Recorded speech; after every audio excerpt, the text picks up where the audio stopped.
मानस में जब प्रवेश करते हैं तो सबसे पहले तुलसी बाबा गाना आरंभ किए और तुलसीदास जी गाते हुए याज्ञवल्क्य और भरद्वाज जी की कथा को सुनाए। बाबा कहते हैं कि एक बार की बात है, माघ का महीना, और माघ के महीने में अद्भुत मेला लगता है कुंभ का। माघ मेला जहाँ अभी आप सब महाकुंभ का दर्शन किए प्रयागराज में, यहाँ प्रतिवर्ष मेला लगता है। माघ के महीने में, जनवरी के महीने में प्रतिवर्ष यहाँ पर मेला लगता है। संतों का मेला, भक्तों का मेला, श्रद्धालुओं का मेला, स्नानार्थियों का मेला हर साल लगता है। महाकुंभ विशाल स्वरूप में था, ये उसका आधा समझ लीजिए। 60% मेला तो हर वर्ष लगता है। कुंभ का 60% मेला प्रतिवर्ष तीर्थराज प्रयाग में माघ के महीने में लगता है। और ये कथा जब बाबा गा रहे थे उस समय मेला लगा था, और मेले में समस्त साधु संत महात्माओं का आगमन हुआ था। सब स्नान कर करके अपने अपने शिविर, अपने अपने आश्रम को पधार रहे थे। याज्ञवल्क्य जी भी आए हुए थे। ये महात्मा याज्ञवल्क्य जी भी गंगा स्नान, संगम स्नान किए, और जब जाने लगे तो भरद्वाज जी रोक लिए। भरद्वाज जी तीर्थराज प्रयाग में ही रहते हैं। आज भी भरद्वाज जी का आश्रम तीर्थराज प्रयाग में स्थित है। बड़ी सी मूर्ति उनकी बनी हुई है। उनके नाम से एक पार्क भी है, भरद्वाज पार्क जिसका नाम है। भरद्वाज जी ने याज्ञवल्क्य जी को रोक लिया और चरण पकड़ करके निवेदन किए हैं कि प्रभु, यदि आप ठहर जाते तो कुछ मन का संशय है जिसे हम नष्ट करना चाहते हैं, आप माध्यम बन जाइए। याज्ञवल्क्य जी रुक गए। बोले, आपके मन में क्या संशय हो गया? किस बात का संशय है? भरद्वाज जी कहते, कैसे बताऊं आपको? याज्ञवल्क्य जी बोले, क्यों? बोले, अगर मैं बताता हूं और दुनिया वालों को पता चलेगा तो दुनिया वाले मेरा मजाक उड़ाएंगे, हम हंसी के पात्र बन जाएंगे। क्यों? क्योंकि प्रश्न ही हमारा ऐसा है प्रभु, और अगर नहीं पूछता हूं तो भारी अकाज होगा। आप ही उचित राय दीजिए कि क्या करें। याज्ञवल्क्य जी बोले कि यदि ये जनमानस की कल्याण की बात हो, अगर आपके उस प्रश्न के उत्तर से इस जगत के समस्त व्यक्तियों का कल्याण होता है, तब तो आप पूछ लीजिए, और निज स्वार्थ की बात हो तो छोड़ दीजिए। तो भरद्वाज जी कहते, प्रभु, न जाने कितने के मन में ये प्रश्न होगा और कोई किसी से नहीं कह रहा है, परंतु हम आज आपके चरणों में निवेदन करना चाहते हैं। राम जी के बारे में प्रश्न कर रहे हैं भरद्वाज जी। याज्ञवल्क्य जी बोले, पूछिए। और भरद्वाज जी पूछते हैं, और भरद्वाज जी कहते हैं, प्रभु, भगवान शिव कैलाश पर बैठे निरंतर जिसका जाप करते रहते हैं, अपने मन में जिनका निरंतर चिंतन करते रहते हैं, वो ब्रह्म राम कौन है? राम कौन है, ये प्रश्न है भरद्वाज जी का। मानस में बाबा ने दर्शन कराया है। संतत जपत शंभुव विनाशे, संतत जपत शंभुव विनाशे, शिव भगवान ज्ञान गुण शिव भगवान ज्ञान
याज्ञवल्क जी से कि राम कवन प्रभु पूछूं तो ही। राम जी कौन है ये मैं आपसे पूछ रहा हूं, आप मुझे बताइए। वैसे हमने भी एक राम जी के बारे में सुना है, एक राम जी के बारे में सुने हो। वो राम कौन है? बोले एक राम अवधेश कुमारा। अवधेश कौन? अवध के नरेश, अवधेश सम्राट चक्रवर्ती महाराज दशरथ जी, उनके पुत्र के रूप में एक राम जी आए।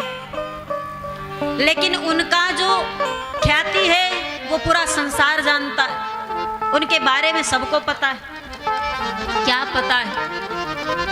देखिए, कोई अगर सत्कर्म करे, अच्छे काम करे तो वो बहुत विलंब में लोग जानते हैं, लेकिन एक अभी गड़बड़ काम कोई कर दे तो आग की तरह फैलता है समाज में वो बात। उसे बताना नहीं पड़ता किसी से।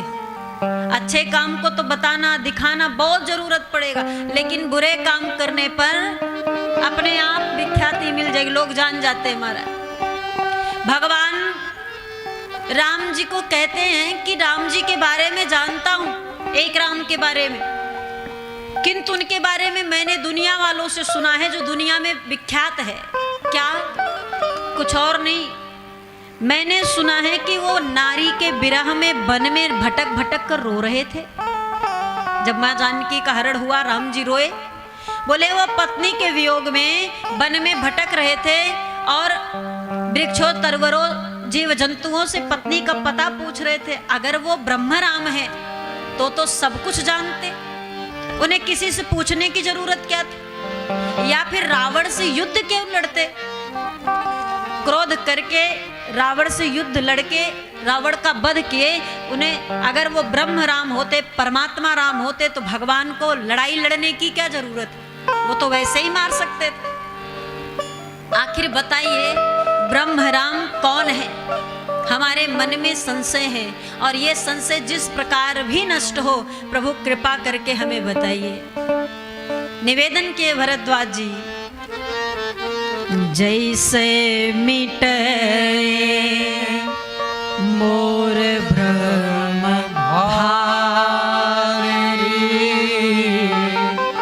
कहूँ सो कथा नाथ विस्तारी। जिस भी प्रकार से मेरे मन का संशय नष्ट हो जाए, भ्रम नष्ट हो जाए, आपसे अनुरोध है, हे मुनिश्रेष्ठ, आप ऐसी कथा मुझे सुनाइए, यत्न ऐसा कीजिए। अब विचार करिए, यह पूरी राम कथा संशय पर आधारित। अगर भरद्वाज जी को राम जी पर संशय नहीं होता तो याज्ञवल्क जी राम कथा नहीं गाते। अगर मां सती को राम जी पर संशय नहीं होता तो भगवान भोलेनाथ राम कथा क्यों गाते? यह राम कथा मानव जीवन के परमात्मा के प्रति हुए संशय का निराकरण करने के लिए गाई गई, कि कोई भी भक्त कभी भी भगवान के किसी भी लीला पर संशय ना करे। याज्ञवल्क जी विचार किए और विचार करके भरद्वाज जी से कहते, मुझे सब पता है। जिस राम के बारे में बच्चा बच्चा जानता है, इस पूरे ब्रह्मांड में जिस राघव को सब जानते हैं, भरद्वाज जी मैं कैसे मान लूं कि आप नहीं जानते हो? आप भी जानते हैं, जानबूझ करके हमारे सामने अज्ञानी बन रहे हैं कि हम कुछ नहीं जानते, हम मूढ़ हैं। क्योंकि आपको भगवान की कथा सुननी है, और भगवान की कथा को सुनने के लिए अगर आप ज्ञानी बनकर बैठोगे तो कदापि आपके पल्ले न पड़ने वाली। महाराज, ये थोड़ा भी समझ में नहीं आएगी अगर तनिक भी ज्ञानी बनकर बैठे।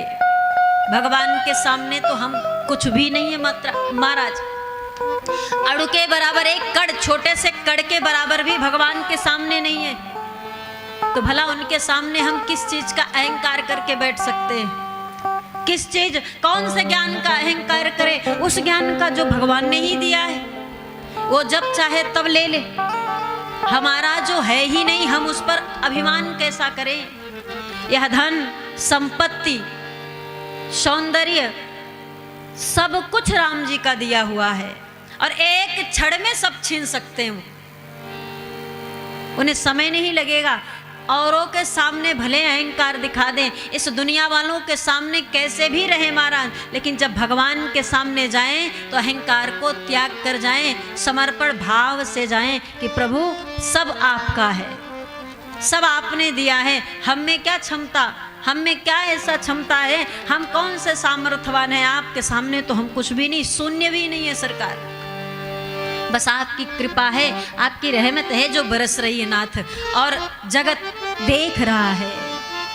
आज भरद्वाज जी प्रभु की कथा प्राप्त करना चाहते, इसलिए स्वयं को मूढ़ बना लिए, अज्ञानी बना लिए। और यह बात याज्ञवल्क्य जी भली भांति समझ रहे हैं। याज्ञवल्क्य जी कहते हैं, चाहूं सुनय राम गुण गूढ़ा, केने प्रश्न मनहु अति मूढ़ा। आप भगवान के गूढ़ कथाओं को श्रवण करना चाहते हैं, इसलिए जानबूझ करके अपने आप को अज्ञानी बना रहे हैं कि आप कुछ भी नहीं जानते, आप राम को नहीं पहचानते हैं। जो राम जगत व्याप्त हैं, जो राम कड़कड़ में हैं, जो राम सर्वशक्तिमान हैं, सर्व हृदय गुणगण राशि हैं और सर्वत्र निवास करने वाले हैं, ऐसे राम से भला कोई जीव अनभिज्ञ रहेगा, अनजान रहेगा। और रही बात भरद्वाज जी आपकी, आप तो महात्मा हो, संत हो, आप तो निरंतर उन्हीं के नाम का गुणगान करते रहते हो, उनका ही नाम जपते, उनके नाम का यज्ञ करते हो, समाधि लगाते हो।